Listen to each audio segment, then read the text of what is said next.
The Grand Carol. Un jeu de 4 joueurs. Voici la mise en place pour 2 joueurs. Là, il y a des affaires qui sont différentes dépendamment du nombre de joueurs. Exemple, ces tuiles-là ici.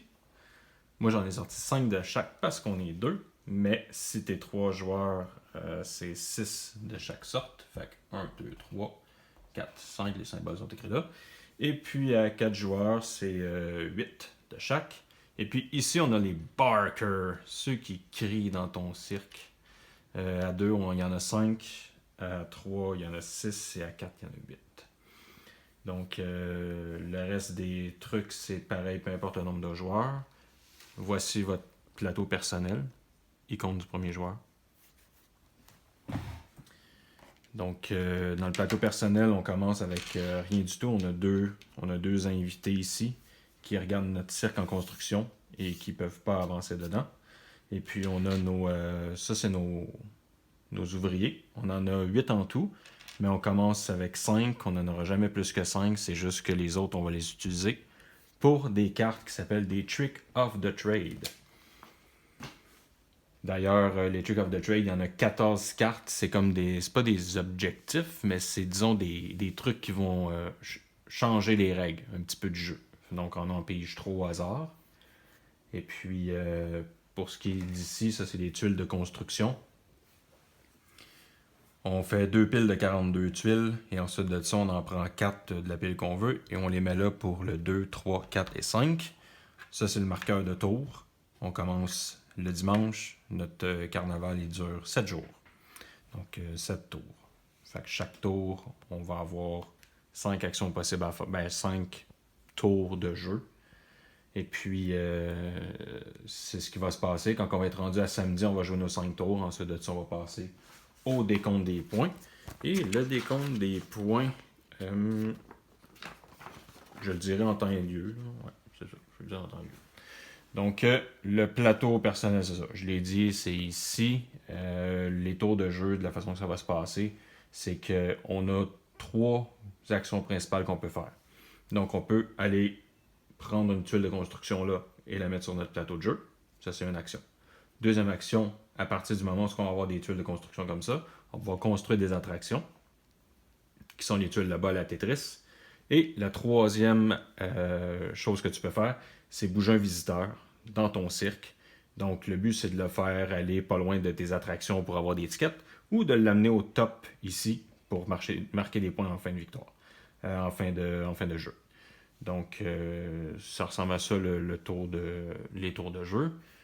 Comme je disais, les cartes ici sont quand même très très bien expliquées dans le livre. C'est pas compliqué. La partie du haut, c'est ce qu'il faut faire. Et la partie du bas, c'est ce que ça donne. Donc, ce que ça change. Là, je vais y aller avec chacun des choses qu'on peut faire à tous les tours, les 3 actions possibles. La première action possible, elle a acheté une tuile là-bas. Là, on voit ici, j'ai un numéroté de 1 à 5. Ici, je suis numéroté de 1 à 5.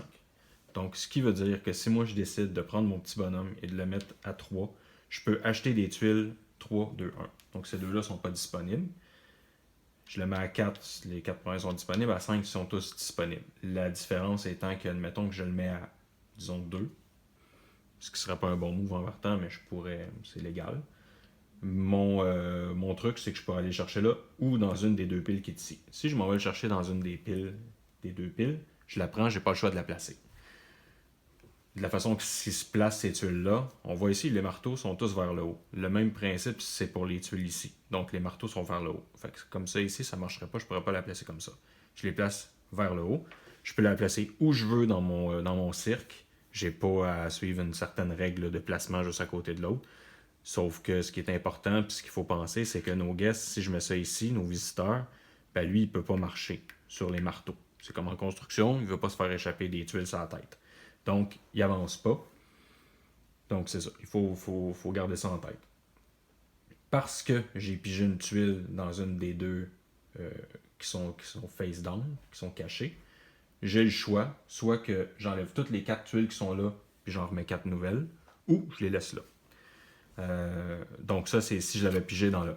Si, par exemple, je l'avais pigé dans le 2, puis j'achetais celle-là, ben là, ce qui va se passer, c'est que toutes les tuiles, on va les décaler d'un vers la gauche. Prendre une des 2 tuiles au hasard, puis la remplacer ici. Donc ça, c'est la première action disponible. La deuxième action disponible, ça va être d'acheter des tuiles là-bas. Là, si on regarde mon plateau personnel, en ce moment, j'ai que ça. Donc la seule et unique tuile que je pourrais acheter, ce sera une tuile de niveau 1. On va rendre ça plus intéressant. Je vais en prendre d'autres. Je vais le placer un petit peu pour montrer de quoi ça aurait l'air. Suspense.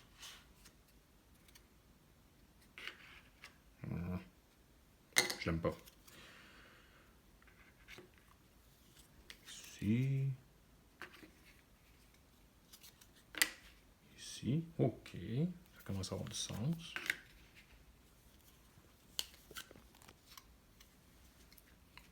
Ça ne marcherait pas. Non plus.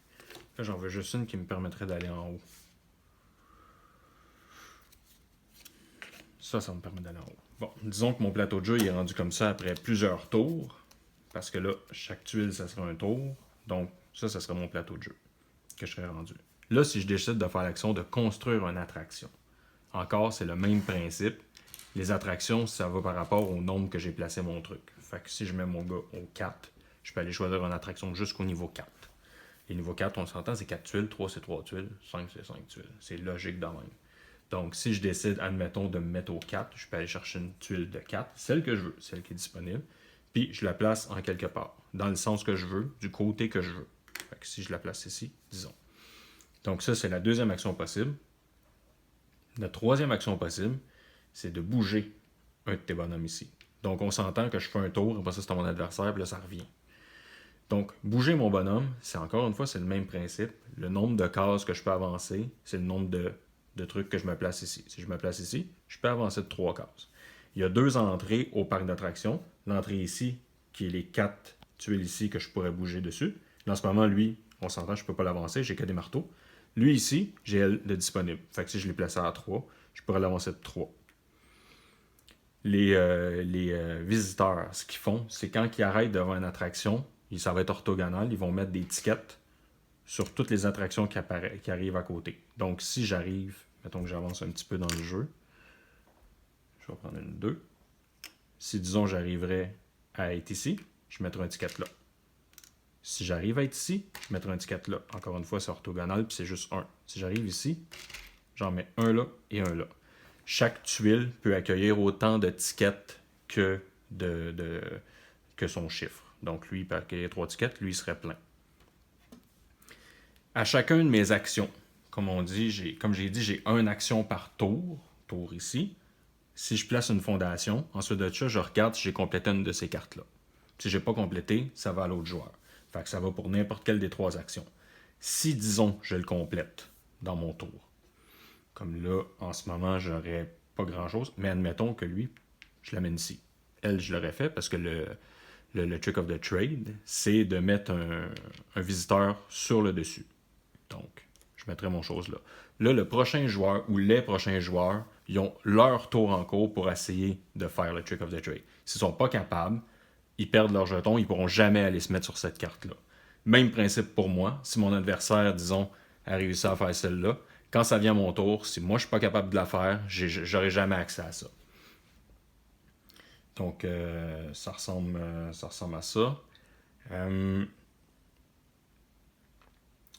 Les conditions de fin de partie, la façon que les points vont fonctionner, c'est que, en fait, avant d'arriver là, on voit j'ai deux visiteurs de chacun des deux côtés.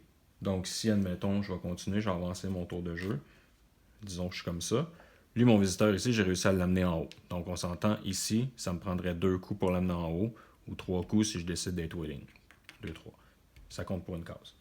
Lui ici, aussi je peux le bouger. Je peux jamais séparer mes 2 bonhommes. Donc, mes actions, je peux pas en avancer un de 2 puis l'autre de 1, à moins d'une carte qui me permet de le faire. Mais lui, admettons, après ça, durant mes tours, je le bouge. Je l'amène ici. Mes 2 sont libres. Ça a été mon tour. Ce que ça fait, c'est que puisque ça, c'est libre, j'ai 2 nouveaux visiteurs qui s'en viennent dans mon parc d'attractions. Et ça ici, mes criards, lui, il faut que je le place en quelque part tout de suite. C'est obligatoire sur mon plateau de jeu. La place où je le mets, il ne bouge pas. Il est tout le temps là, puis il fait des vagues. Donc, si je le mets ici, mettons que je décide de le mettre ici parce que je ne suis pas wise, ben là, je me bloque. Parce que mon gars, premièrement, les visiteurs peuvent pas se cogner ensemble. C'est un visiteur ou un barker par case. Donc lui ici, je serais tout le temps pris et je pourrais plus avancer. Et puis, on peut pas sauter par-dessus un visiteur ou un barker. Donc, c'est ce que je dis. Quand tu places ton gars ici, sois certain que comme cette place-là est plus accessible pour personne.